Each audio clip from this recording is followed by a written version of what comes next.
Ustaz, siapa sebenarnya itu Ahlul Bait? Masya Allah tabarakallah, Ahlul Bait itu adalah keturunan Nabi, istri-istri Nabi, dan Alu Hashim. Tapi yang paling masyhur adalah keturunan Nabi, cucu-cucu Nabi. Dan cucu Nabi itu ada 8 orang. Ada Umamah dan Ali dari Zainab. Ada Abdullah dari Ruqayyah. Kemudian ada Hasan, Husain, Muhsin, Zainab dan Ummu Kulthum dari Fatimah. Mereka adalah cucu Nabi SAW. Tapi yang terpenting cucu Nabi itu paling banyak berada di Madinah. Lalu kenapa bagaimana sekarang banyak orang mengaku cucu Nabi tapi kebanyakan daripada Yaman? Allahu alam ya, tapi yang terpenting cucu Nabi itu berada di Madinah karena memang tinggal di Madinah semuanya.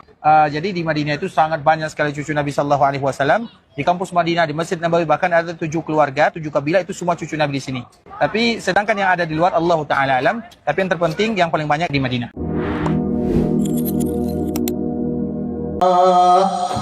Nabi SAW mengingatkan tentang 2 fitnah. Fitnah akhlas, fitnah syarra. Wa ma fitnatul akhlas ya Rasulullah. Apa itu fitnah akhlas ya Rasulullah? Hiya fitnatu harfin wa harf. Fitnah akhlas adalah fitnah ujian untuk umatku berupa peperangan, penjajahan, dan pelarian. Umatku diperangi, mereka akan dijajah, mereka akan hidup dalam pelarian.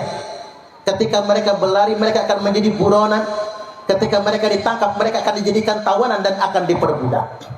Dan kita sudah mengalami itu, penjajahan Belanda, penjajahan Jepang.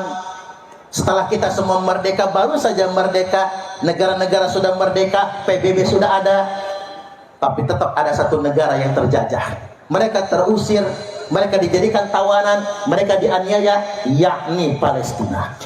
Berlanjut kepada fitnah yang kedua, wa fitnatas sarra, fitnah sarra. Apa itu fitnah sarra?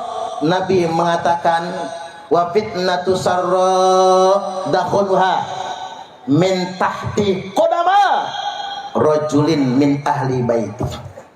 Fitnah sarra ini adalah fitnah yang akan keluar dari bawah 2 telapak kaki laki-laki yang ngaku-ngaku anak putu, ngaku-ngaku ahlil bait, yaz'umu annahu minni wa laysa minni.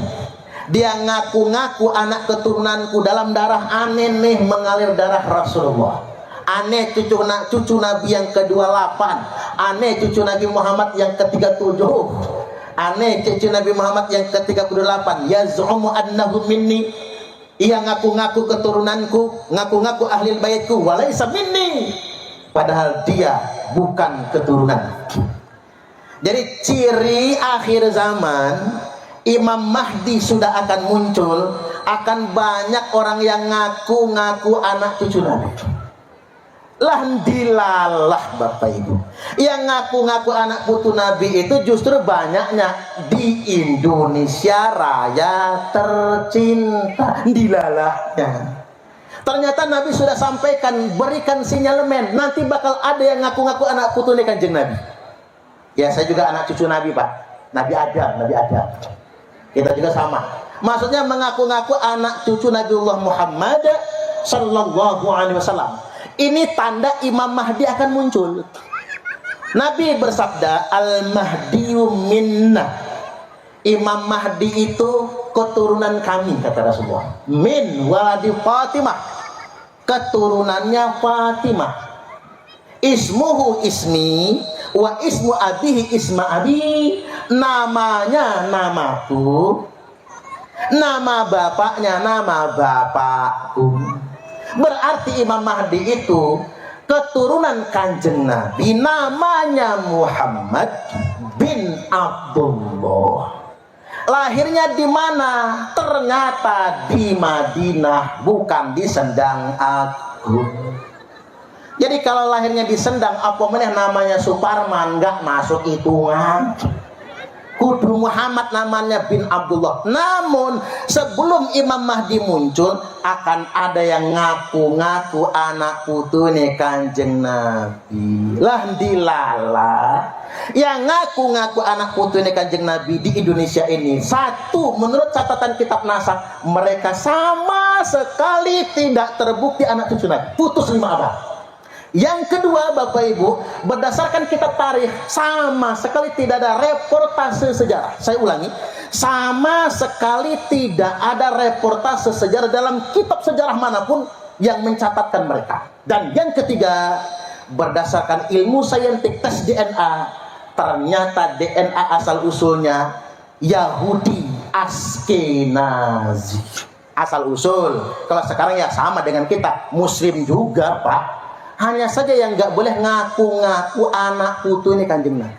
Tapi alamat ini menunjukkan sebentar lagi Imam Mahdi akan lahir. Nanti Imam Mahdi akan dibaiat di Baitullah. Nanti Sunni sama Syiah bersatu. Sebelum Imam Mahdi dibaiat, Sunni Syiah nggak akan pernah bersatu. Makanya Sunni Syiah jangan pernah mau diadu, karena belum waktunya untuk bersatu.